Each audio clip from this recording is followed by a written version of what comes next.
السلام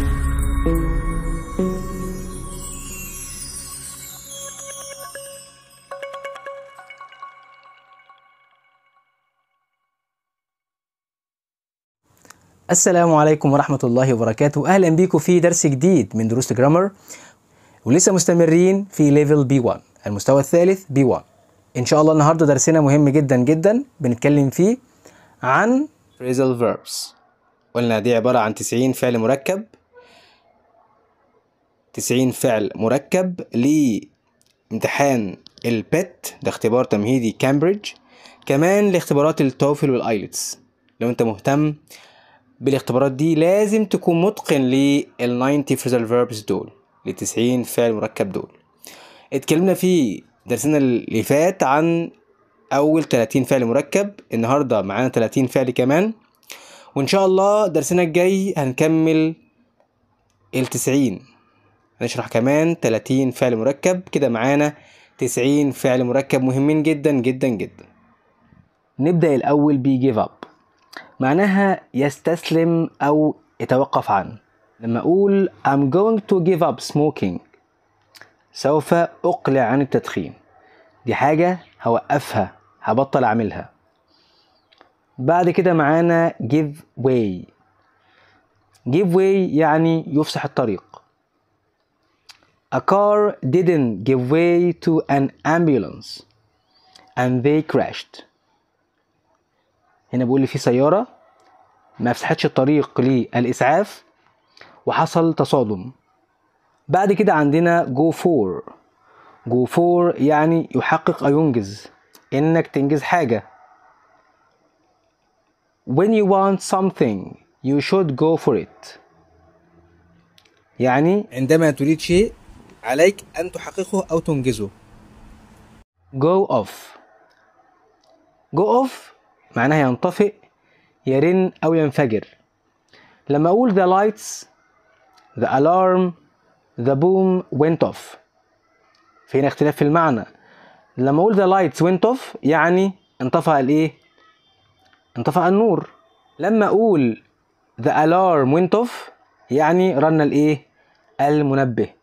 ولما أقول the boom went off يعني انفجرت القنبلة. عندك go off لها 3 معاني مختلفة، ينطفئ، يرن أو ينفجر على حسب المعنى بتاع الجملة.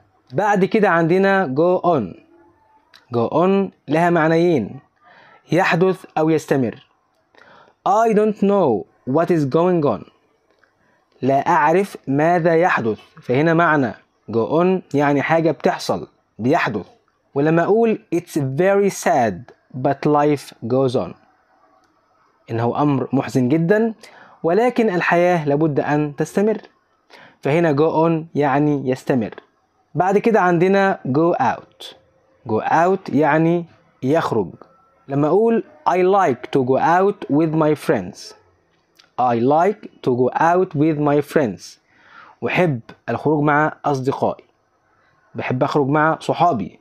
بعدها عندنا go with، ينسجم مع أو يناسب، ده معنى go with. I'm not sure that those shoes really go with that dress، لست متأكد أن تلك الأحذية تناسب هذا الثوب، فهنا go with يعني يناسب، يلائم. بعد كده عندنا go together، go together، go together يعني يرتبط. These colors don't really go together، يعني الألوان دي ما هياش متناسقة أو مرتبطة ببعضها، في اختلاف. بعد كده عندنا grow up، grow up يعني يكبر. She grew up in the countryside، هي نشأت أو كبرت في الريف. بعد كده عندنا hand in، hand in معناها يسلم. You must hand in your passport and can't leave the country، يعني يجب أن تسلم جواز سفرك ولا تستطيع مغادرة البلاد، فهنا hand in يعني يسلم. hand out يعني يوزع، hand out. The teacher handed out the exam، التيتشر المعلم وزع الامتحان، فهنا hand out يعني يوزع. بعدها عندنا hang out. hang out يعني يتسكع. You shouldn't hang out with these people. They are mean. لا ينبغي أن تتسكع مع هؤلاء الناس، هم أناس بخلاء. فهنا عندنا hang out يتسكع. بعد كده عندنا hold up. hold up معناها يعطل. إنك بتعطل شخص، بتخليه يتأخر عن ميعاد عنده أو بتأخره. ده معنى hold up. I am sorry to hold you up. I was at the meeting. آسف إن أنا عطلتك، كنت فين في الاجتماع. بعد كده عندنا hang up. hang up معناها ينهي المكالمة. ينهي المكالمة. Sorry, I must hang up. I have another call. متأسف، علي إنهاء المكالمة، لدي مكالمة أخرى. بعد كده عندنا keep in. keep in معناها يبقي في السجن أو يحتفظ به. يبقي في السجن أو يحتفظ به. يعني أنت لو عملت keeping in لشخص في مكان، بتخليه يقعد في المكان ده. He's been arrested and they can keep him in for 72 hours. يعني تم القبض عليه وهم هيحتجزوه في سجن لمدة 72 ساعة. بعد كده عندنا keep on. keep on يعني يستمر.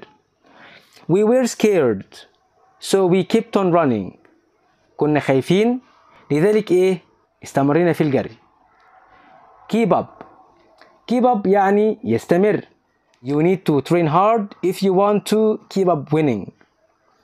يعني انت محتاج انك تتمرن بجد اذا اردت ان تستمر في الفوز.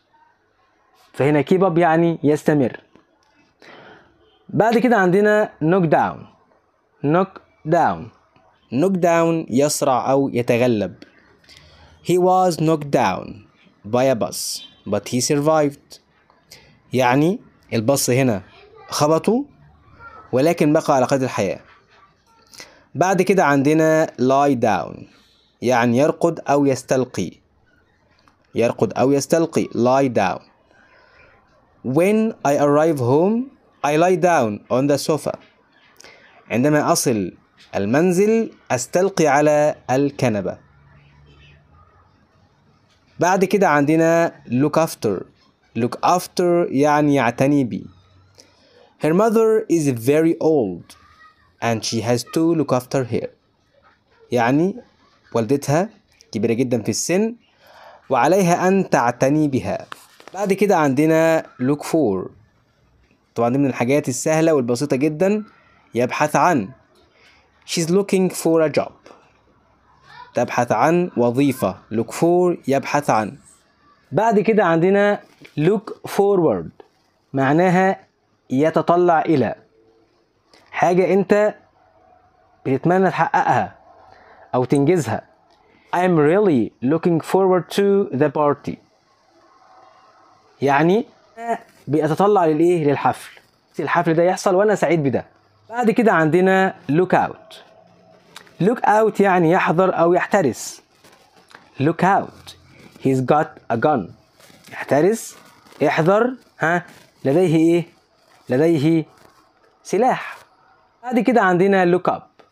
look up يعني يبحث عن كلمة في كتاب، معنى كلمة في قاموس. I looked up his name on Wikipedia but he's not there. أنا بحثت عن اسمه في الموسوعة ولكن ما لقيتهوش هناك، لم يكن هناك. بعد كده عندنا pass on يعني يمرر. Could you read the note and pass it on؟ يعني هل من الممكن أن تقرأ هذه الملاحظة وتمررها؟ اقراها وبعد كده مررها. pick up. pick up يعني يقل. في كمان بمعنى يقطف حاجة pick up أو يلتقط شيء من على الأرض. دي كلها معاني لبيك up. خلينا في معنى يقل. I'll pick you up at the station. يعني سوف أقلك من المحطة. يعني هروح أخدك من هناك وأوصلك. بعد كده عندنا put away. put away يعني وضع شيء في مكانه. I need to put away all the groceries. يعني أحتاج إلى وضع البقالة في مكانها. لما بنشتري حاجة عايز أحط كل حاجة في مكانها بقول put away. بعد كده عندنا put down. put down يدون أو يسجل كتابة. بتسجل حاجة كتابة بتكتبها.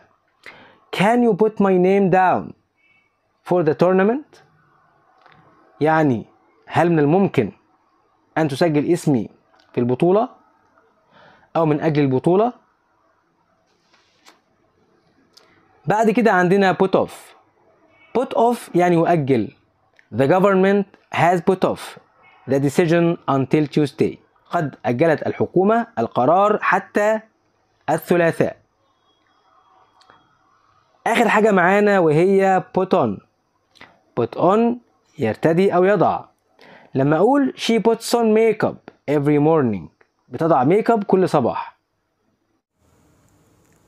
يا رب تكون الحلقة عجبتنا، وإن شاء الله استنونا في حلقات جديدة، والسلام عليكم ورحمة الله وبركاته.